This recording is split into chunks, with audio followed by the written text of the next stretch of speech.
2024-এর এক জরিপ অনুযায়ী 1,49,210 বর্গ কিলোমিটার এলাকার এই বদ্বীপের বাংলাদেশে 1987 সালের 24 মার্চ জন্ম নিয়েছিল একটি ছেলে, যেই ছেলেটি টানা 10 বছর ওয়ার্ল্ড র্যাঙ্কিংয়ে 1 নাম্বার অলরাউন্ডার হিসেবে নেতৃত্ব দিয়ে গেছে। এই ছোট্ট দেশটির পতাকা যে তার নিজের কাঁধে বহন করে নিয়ে গেছে। বলছি সাকিব আল হাসানের কথা।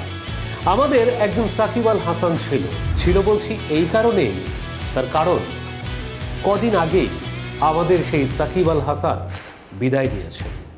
তার এই বিদায় নেওয়াটা কি স্বাভাবিক ছিল? তার এই বিদায় নেওয়াটা কি সময় উপযোগী ছিল? কেন এমন বিদায় নিতে হলো সাকিব আল হাসানকে? মাগুরায় জন্ম নেওয়া সাকিব আল হাসান বাংলাদেশের ক্রিকেটের ইতিহাসে অন্যতম সেরা ক্রিকেটার। টেস্ট, ওয়ানডে, টি-20 তিন ফরম্যাটেই তিনি নাম্বার 1 ছিলেন।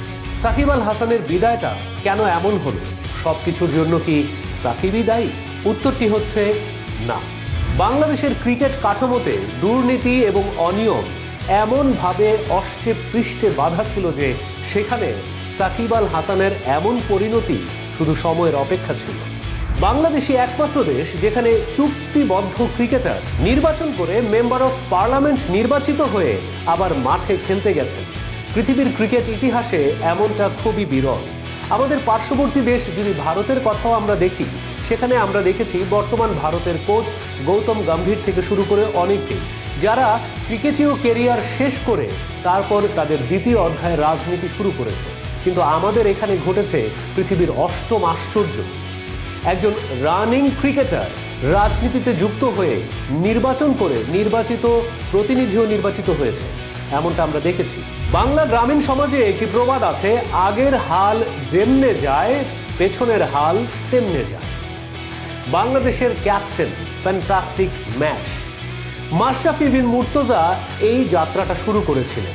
তিনি তখনও বাংলাদেশের ক্রিকেটের অন্যতম নক্ষত্র, খেলছেন নিয়মিত ক্রিকেট, কিন্তু তিনি যুক্ত হলেন রাজনীতিতে। তিনি এমপি ইলেকশন করলেন, নির্বাচিত হলেন, তারপর আবার ফিরে এলেন মাঠে। ঠিক এটা দেখেই পঞ্চ পাণ্ডবের দ্বিতীয় পাণ্ডব সাকিব আল হাসানও ঝাঁপিয়ে পড়লেন একইভাবে।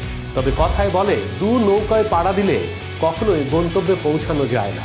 তাই সাকিবের পরিণতিটাও এমন হলো। প্রথম থেকেই সাকিবকে নিয়ে অনেক বিতর্ক ছিল, তবে সব বিতর্ক ছাপিয়ে সাকিব সবসময় তার পারফরমেন্স দিয়ে প্রমাণ করেছে মাঠের সাকিব আর মাঠের বাইরের সাকিব এক নয়। তবে সাকিবকে নিয়ে সবচেয়ে বড় যেই অপবাদটা ছিল তা হচ্ছে টাকার জন্য সাকিব সবকিছু করতে পারে, এবং তার কিছু কর্মকাণ্ড তার এই দুর্নামটাকে প্রতিষ্ঠিত করেছে।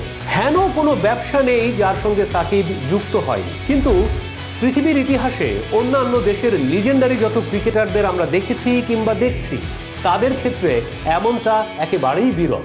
সাম্প্রতিক সময়ে সাকিবকে নিয়ে যে ধরনের রিপোর্ট প্রকাশিত হচ্ছে তা আরো ভয়ঙ্কর। বলা হচ্ছে বাংলাদেশের এমন কোনো ব্যবসা নেই যেই ব্যবসার ট্রেড লাইসেন্স সাকিবের নামে কিংবা তার পরিজনদের নামে নেই।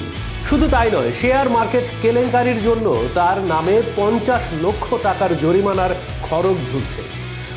দুটো মামলা হয়েছে তার নামে, একটি রয়েছে হত্যা মামলা। তবে এই হত্যা মামলা নিয়ে রয়েছে অনেক বিতর্ক। সাকিব কি এই হত্যা মামলা ডিজার্ভ করেন? তার কারণ, যেই ব্যক্তিকে হত্যার জন্য মামলার আসামি হয়েছেন সাকিব, সেই মুহূর্তে সাকিব বাংলাদেশেই ছিলেন না। তিনি তখন কানাডার একটি ক্রিকেট লিগে ব্যস্ত ছিলেন। গাজীপুরের সেই হত্যাকাণ্ডের সঙ্গে দূর সম্পর্ক নেই সাকিবের। তাহলে কেন নাম আসলো সাকিবের? তার কারণ 24-এর গণ অভ্যুত্থানে সাকিব যেই পক্ষে দাঁড়িয়েছিলেন, সেই পক্ষের মানুষের হাত রঞ্জিত হয়ে আছে ছাত্র জনতার বুকের তাজা রক্তে। সাকিব মাশরাফি এই প্রজন্মের তারুণ্যের অহংকার, এই প্রজন্মের তারুণ্যের আদর্শ। সবাই বিশ্বাস করেছিল তারা হয়তো এই গণহত্যার বিরুদ্ধে দাঁড়াবে, অন্তত তাদের সোশ্যাল মিডিয়াতে একটি কথা বলবে, কিন্তু তারা কোনো কথাই বলেনি। সাকিব মাশরাফি দুজনেই মুখে কুলুপ এঁটেছিলেন, তারা পক্ষ নিয়েছিলেন রক্তাক্ত খুনিদের। আর এই কারণেই সাকিব দায় এড়াতে পারেন না, যেমনটি দায় এড়াতে পারেননি মাশরাফি বিন মুর্তজা। খেলোয়াড়ি জীবনে সাকিব যে অনন্য রেকর্ড গড়ে গেছেন তা বাংলাদেশের কোনো ক্রিকেটার আদেও ভাঙতে পারবেন কিনা তা নিয়ে যথেষ্ট সন্দেহ রয়েছে। এমন এক সাকিব আল হাসানকে আমরা খুব দ্রুতই হারিয়ে ফেললাম। এই সাকিব আল হাসানকে বাংলাদেশের ক্রিকেটে আরও অন্তত 2 বছরের জন্য প্রয়োজন ছিল। তবে অবস্থা দৃষ্টে যা মনে হচ্ছে, সাকিব হয়তো আর দেশে ফিরবেন না। ভারত সিরিজের পর সাকিব চলে গেছেন যুক্তরাষ্ট্রে তার পরিবারের কাছে।